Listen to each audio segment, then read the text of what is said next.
Hi, Sam. Hi, Hannah. How are you doing today? I'm happy because today is a day that's full of my new favorite thing. Which is? I want to bring you back to the first episode of this podcast. We were talking about what we don't talk about when we talk about fat by Aubrey Gordon. And we were talking about what health means to different people. And I said to you in a rather mocking, dismissive tone that something that health means to you is going into a room with a bunch of big, tall plastic walls that have colorful rubber rocks on them and seeing if you can make it all the way up to the top of those walls with only the power of your body. And I said that as if it was a silly pursuit that I would never be interested in. And now here we are 6 months later. I'm so obsessed. It's my favorite thing in the world. It's all I can think about.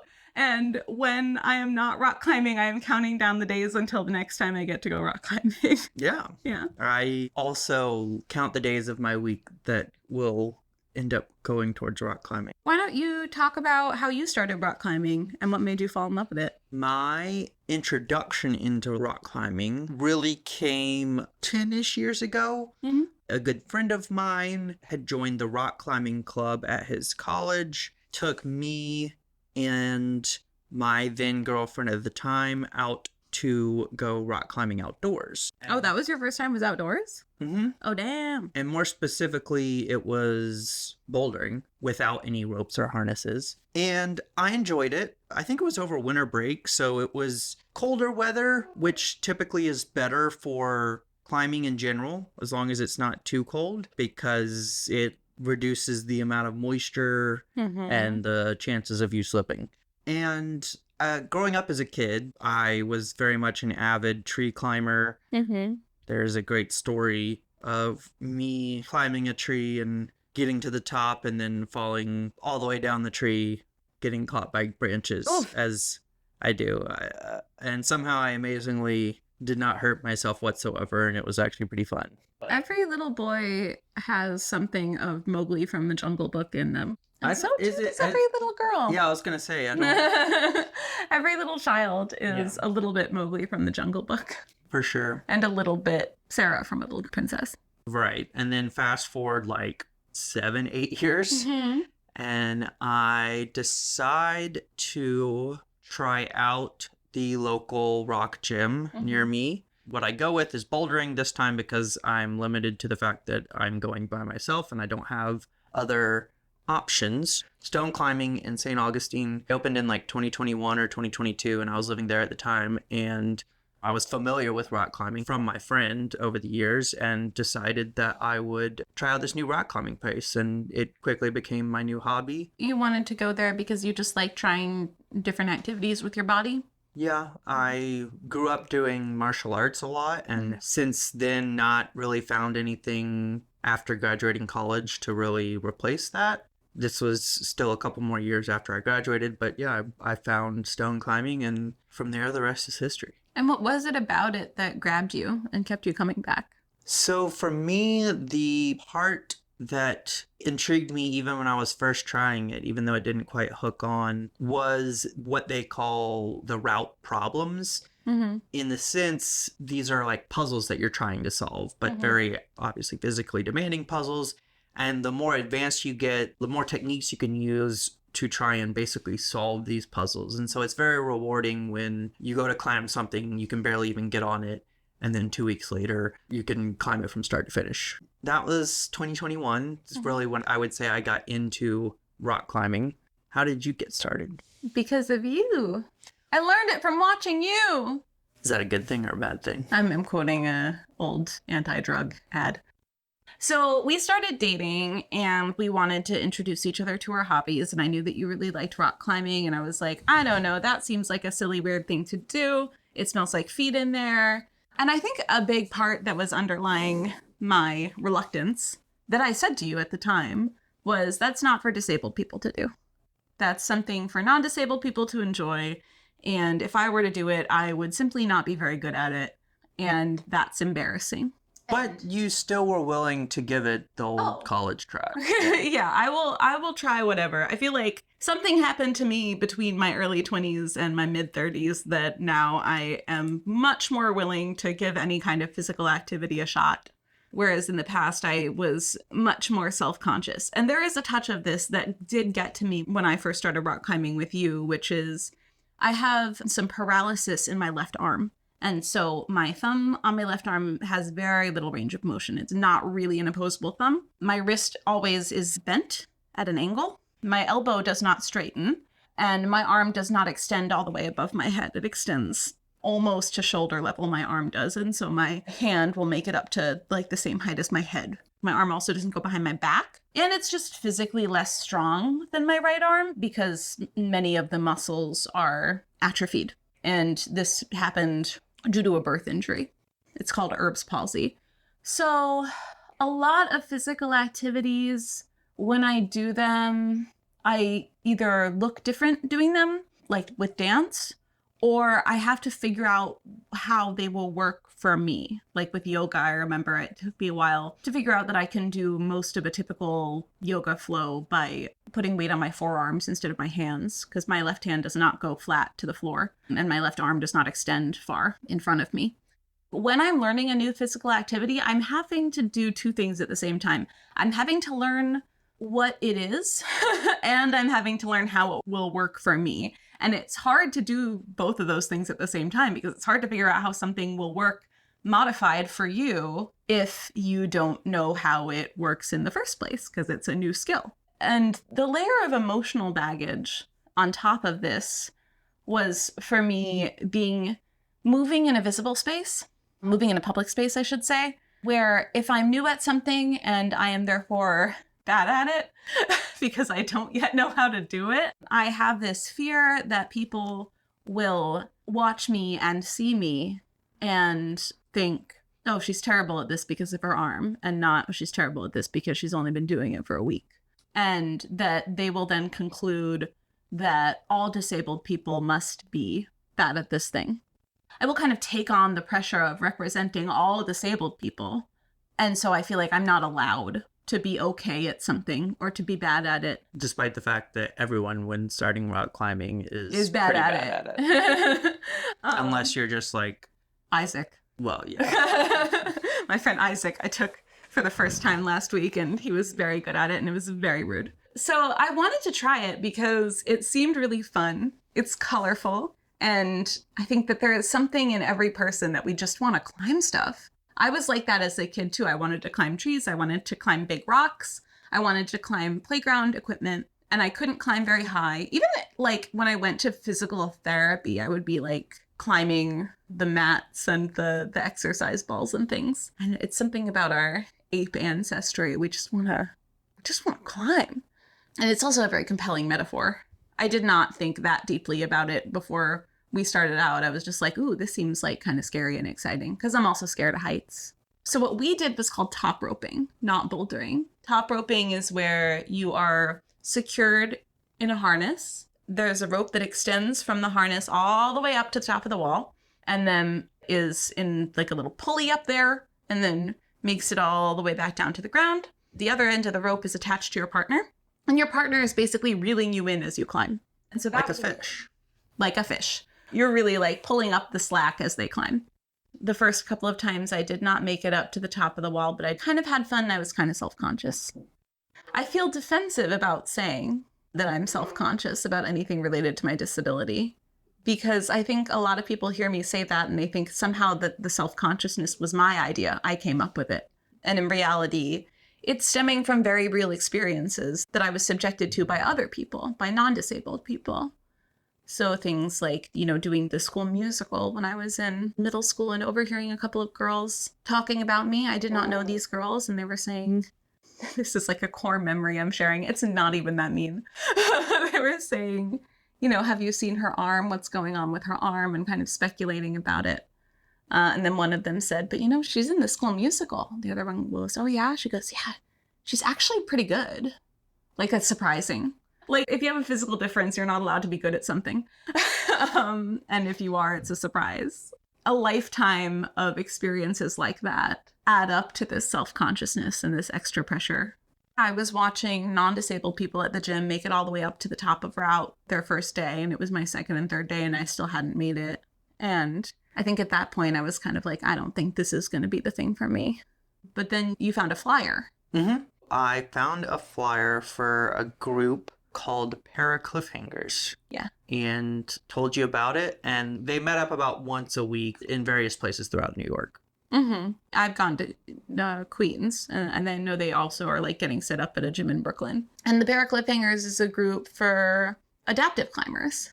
Before we went to our first Cliffhangers meetup, I had made it up to the top of a route, and I was feeling a lot more optimistic. Mm-hmm. Also because you were telling me, like, I see you improving, and I was, like, willing to believe that that was possible. But when I started climbing with Cliffhangers, it was like I unlocked a new obsession. And I think part of it is that prior to this, I hadn't had a social group of all physically disabled people in my life before. This is my first time that I've gone and hung out with a bunch of disabled people once or twice a week and gotten to know them and been able to like commiserate. And it's not just about being with people who get it. It's about like, I'm there, I'm in my first 6 months of climbing, I'm in my first year of climbing, I'm climbing routes that are lower graded, below the intermediate level, beginner level, right? And then there are other people there who are wheelchair users, who are amputees, and they're climbing pretty advanced routes. So some of the pressure gets taken off that I need to represent an entire type of person in a public space. We show the full range of experience levels, and it takes away the pressure of being the only one. And also just like watching people with physical differences do it. It makes it non-theoretical that I could do it. It makes it literal right in front of my eyes. I remember you and I had talked about whether I could learn how to belay, which is where you reel the other person in. And we said, yeah, I don't know. And I go to meet the Cliffhangers and they say, do you want to learn how to belay? And I say, yeah, I don't know if I would be able to. And they say, well, we've taught one-handed people how to do it. And, you know, immediately the question left my mind. It wasn't like, let's see if this works. It was, let's see how this will work. And that is such a different approach and such a different feeling. And I immediately learned how to belay. It was not a problem. I've absolutely fallen in love with rock climbing. We're going to be rock climbing later today. And you're going to be going to the national competition in, for sure, the US, but also possibly Canada. Yeah, there's like a whole world of disabled climbing. And I will be going to compete in these paraclimbing competitions, of which there are many. A lot of people go and climb in the national paraclimbing competition. It's their first ever competition because it is kind of a small world.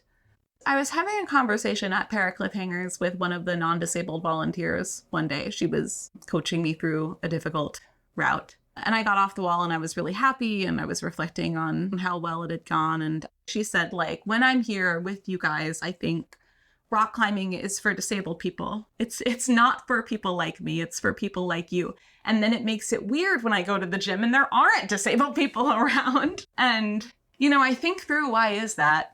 And another Cliffhangers person had pointed out to me, it's among the most accessible sports that there is, which is ironic because it's among the most dangerous sports.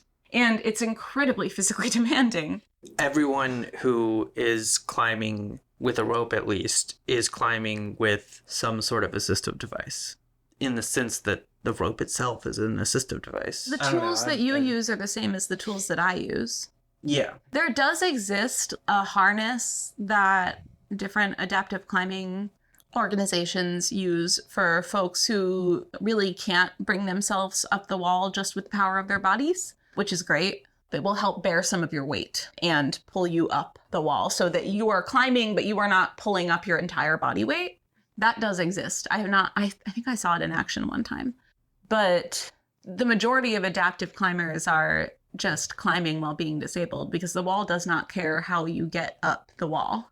Most of your power can come from your legs, or you can not use legs at all, like the paraplegic climbers that just use their arms. You can mostly rely on one side of your body or the other. If you have spasms, you can get thrown off the wall and swing back around, grab it, and keep climbing. There are techniques that you can learn and improve, but it is not nearly as prescribed, I feel like, as a lot of other sports. Climbing being a place where disabled folks gather is pretty in line with the reputation that climbing has as an alternative, queer, inclusive, funky space. And I think part of why we wanted to talk about it is that we're interested in why that is, because it could easily be a lot more bro-y and exclusionary. Yeah. And I'm sure that there are or have been circles that are more so that than not.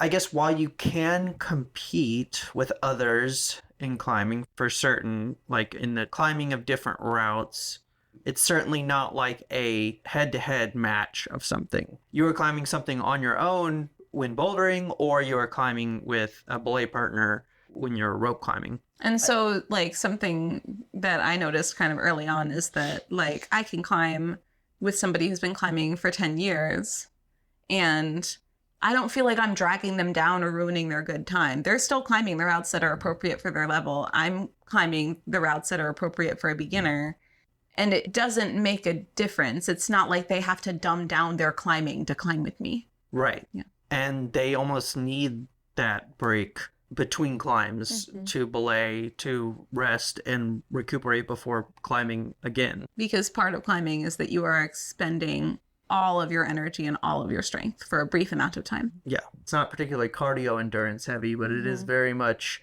absolute muscle power and to a certain extent muscular endurance heavy.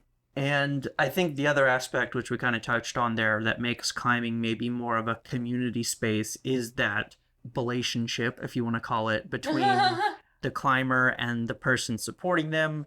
And obviously when you get in a gym setting or even outside, you have a bunch of belayers next to each other who are there attentively belaying their partners, but also have a community of people around them that they can talk to and hold conversation with at the same time. While it is a very momentarily intense sport, there's a lot of chance for reprieve and relaxation and reflection on what is happening. It's cooperative, it's interdependent. By necessity, it involves rest, and people naturally socialize while they're resting. With rock climbing, I think less so than in other sports, there's not really an ideal body type in the sense that there's such a variation on the types of routes that you can climb, especially in bouldering, that someone who's tall, lanky, is not always going to have the easiest time on routes that maybe are a little bit more cramped. And so in that case, someone who's smaller, more compact may have an easier time on a route. Whereas, like, if you think of something like soccer or golf or basketball, like, I imagine those type of sports to lend themselves more towards a certain body type. Yeah, and there's so much variation in the types of routes that you can climb that different body types can be advantageous in different contexts. And then another point that people have brought up to me is that a lot of muscular men with lots of upper body strength who can do lots of pull-ups will start out and advance pretty far pretty quickly and then hit a hard plateau, like hitting the brakes in their progress, because they have been able to essentially do pull-ups this whole time and rely so much on their upper body strength, they never had to develop technique. Whereas if you're shorter, if you're disabled, if you have more body fat and or less dense muscle, I guess, when you first start, you have to learn how to climb efficiently and strategically from the jump, or else you won't even be able to climb even the easiest routes. And so, I don't know, maybe this was kind of a pep talk that I was getting, but I do feel my technique coming along, even though I'm only climbing beginner level routes, in a way that, like, you know, a friend of mine who I brought, who is a tall man with lots of upper body strength, was climbing much more difficult routes than I was right away, but he even told me afterwards, just completely relying on his biceps. That option is not available to me. And so in the long run, it can end up being advantageous to have to be forced to learn proper technique and to learn the appropriate technique for what you're working with physically. There's a lot of memes and jokes about rock climbing attracting queer people, polyamorous people, outdoorsy, hippy-dippy people. I saw a joke online recently about I go to the rock climbing gym and a blue-haired non-binary person checks me in and then I fall off of a wall for 2 hours or whatever. And it's kind of the same kind of stereotypes that you hear about, like baristas are the types of people who would rock climb. And it's so different from what I think of stereotypically and online as being the type of person who is attracted to other types of fitness activities like CrossFit or weightlifting. Those types of interests tend to be so bro-y, they will actually kind of send you down an alt-right pipeline if you start seeking out content about them online. Yeah. Whereas with rock climbing, you have this reputation as being very queer, very neurodivergent, very like left-wing. Why is that? I think maybe it could have its roots, and this is all just speculation, in the beginnings of rock climbing, where kind of be a certain kind of personality to want to go out into the woods, find a rock wall, and decide that you're going to climb it, figure out how to climb it, and at the end, your reward is that you climbed it. It's not really there's no social validation. It's very dangerous. You have to rely on yourself or your partner who's there with you. So in that sense, it can be kind of an intimate activity between the two people, even just in terms of maybe bouldering or solo free climbing. There's almost a somewhat a level of obsession to it obsession is not the right word, because you can certainly find that in bro-y gym culture too, but hermitness. Yeah, there's a reclusiveness to it that I think lends itself to more queer personalities and more neurodivergent personalities. They're just like personalities that are unconcerned with social validation and investing time and energy and interest into socially sanctioned activities. Yes. So now that it is evolving, and it seems wildly popular to me now, there's new gyms popping up all over the place. I think I am one of many people who in the past couple of years has gotten really into it. Including myself. Do you worry about the culture changing? Have you heard other people worry about the culture changing? If anything, I see lots of affinity groups popping up, like Para Cliffhangers, Adaptive Climbing Group, and then there's like Asian climbers, queer climbers, women climbers, black climbers. Kinky climbers. Oh yeah, kinky climbers. I think because the roots of climbing were what they were, that it will retain its diversity of personalities and types of people and attraction to odd personalities. Yeah. I hope that like some of the structural things that we identified about it will carry the day in terms of defining like what kind of community it attracts. In terms of how you climb, the partner system, the belay system. Yeah. It being either a solitary or partnered activity, but not something that you need to be matched with people at the same appropriate level so that you can try to beat each other. Yeah, you have someone climbing a 5:12 route right next to a 5:6. Yeah. And both people are up there struggling together. Yeah, and they're going to fist bump when they get to the bottom. Yeah, the kind of the structural, I think, as you put it, nature of climbing lends itself towards that. The interaction that I had today up on that wall was so lovely and so affirming. Yeah, why don't you tell us about it? Among the easiest routes would be like a 5.5, and I am comfortably up to a 5.7. A 5.8 is like what's appropriate for me right now. I have like gone up to a 5.8 that I've never climbed and just climbed up to the top of it, but usually I fail a couple times before I comfortably climb a 5.8, so I was really working toward finishing a 5.9. Not all in one go, but just finishing it. And it was this 5.9 that I had attempted. I've probably attempted it like 4 or 5 times in the past. And it's a semi-normal kind of wide route until it gets up to these two really chunky holds. Luckily on the right, which is good because I can reach for them with my right hand. And then it goes right into a pretty dramatic overhang, and then it's pretty close to the top. I was like, I'm going to try it, and I'm not going to be able to finish it. And the person who was belaying me was like, yeah, that'll be tricky for you. And I start climbing, and I realize that somebody is climbing next to me a 5.11. So like 2 grades higher. I stop to let her get past because we don't want to be climbing so close that if one of us were to fall, we could hit the other. And she says, oh, you can go. And I say, no, this is going to take me a while. You go ahead. She goes, okay. So she goes ahead. Once she's a reasonable distance past, I start struggling up. As we were discussing when we were walking home, I do not know how I got past those big holds, but I did somehow. And I remember thinking, holy moly, I can't believe that just happened. I've never been able to get past those 2 big holds. And I start struggling over the overhang. And at this point, I have caught up with the person climbing the much more difficult route right next to me. And she starts encouraging me. And honestly, I think once I got to that overhang, I might have said, okay, that's good for today. But there was this person next to me who was encouraging me, and she was encouraging me in very gentle ways. You know, she was saying, don't forget to keep breathing, take a break. Do you want some chalk? It was so affirming because it was coming from a place of admiration and respect for, this is going to sound so corny, but where I am in my journey. When you see someone struggling with the level of difficulty that you remember struggling with not too far in the past, there's a feeling of almost, I'm envious of you because like you get to experience this progress. It's not condescending.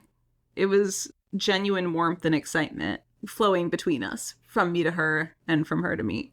And we both got up to the top. And I was so happy. I did not think that I would make it up to the top. And of course, now all I can think about is, okay, but I got to flash to 5.9. Flashing means you climb all the way up without taking a break and leaning back on your harness. So like you can take a break if you're still holding yourself up with your body. And it was just a really beautiful interaction to be coming from somebody who is such a more advanced climber than I am. That it wasn't like, you go, buddy. You're a very cute beginner, and it's really inspirational that you're doing this, even though you have a bum arm. It was more like, I see the grit, I see the progress that you're making, and I'm genuinely thrilled for you. I love having those types of personalities around. The thing that's coming to mind for how we can use what we discussed today to act more loving in society is to be that type of personality for other people. Yeah. Be genuinely excited. Yeah, I think there is a place where competition or competition has its place, but especially in American culture today, and been like this for a long time, there's not enough of that solidarity. You know, you and I were talking last weekend, I think, about how those two dynamics aren't mutually exclusive. Yeah. I was commenting on a friendship that you have with somebody who has like a lot of the same athletic hobbies as you. And I said, it seems like you guys are competitive with each other in like a really affectionate way that motivates each of you to work harder. Mm-hmm. That was a novel observation for me, you know? Yeah. You want to talk a little bit about that? Yeah. We've known each other just for over 20 years now. Mm-hmm. And it's very much at the level of having a close brother. And I think both of us being only children and also growing up doing martial arts, which very much in the opposite way of rock climbing is the most intense level of a head-to-head type competition where it's like not just are you trying to get the ball in the other person's basket, but you are trying to like beat the other person. But it was always done with so much respect. I am glad that we have the type of relationship where we can push each other.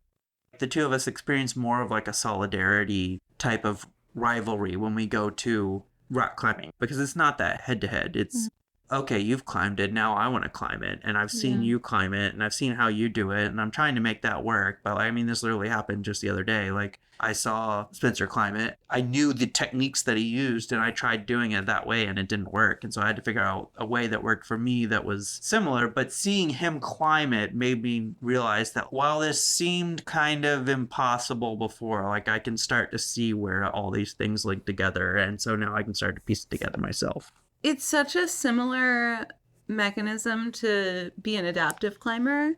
Because, like, when I watch somebody like you climb something, I have to rethink almost all of the left-handed reaches. If I'm watching you climb a route with left-handed reaches, you wouldn't climb very many routes in my grade in the first place, but if you did, I can emulate how you approached it in certain spots, and in other spots I have to rethink. But when I'm rethinking, a lot of the time I'm pulling from other things that I learned from you, like a high leg or a knee drop or crossing one arm in front of the other. That is a big thing that I got from you, that I turn left-handed reaches into right-handed reaches with by crossing my right hand in front of my left. It's the same mechanism that non-disabled people have to do, because we all have to adapt this activity to our own bodies. Mm-hmm. Not to say it's exactly the same. Yeah. It is different for me, but not really because of rock climbing, more because of cultural and emotional baggage, honestly. Mm-hmm. Somebody who volunteered with Para Cliffhangers once told me, like, this group is so inspiring, and I wanted to say, we're inspiring, you're inspiring. I'm watching you climb and I'm thinking someday I'm going to get that good, That's where competitiveness meets solidarity. Mm. When you watch someone be able to do something that you aspire to. Yeah. And instead of feeling resentful or jealous, you can instead feel, okay, then why not me, Mm-hmm. How are we going to use what we learned in this conversation to act in a more loving way in society? More queer solidarity. On the wall. And off the wall. And off the wall. Ooh. I just want to encourage you, if you think that this is not the sport for you because of the way that your body looks or functions, or something about who you are you think means that you don't deserve to be in a space like a rock climbing gym, ignore that voice. And I highly, highly encourage anybody to seek out an affinity group, because there's tons of them.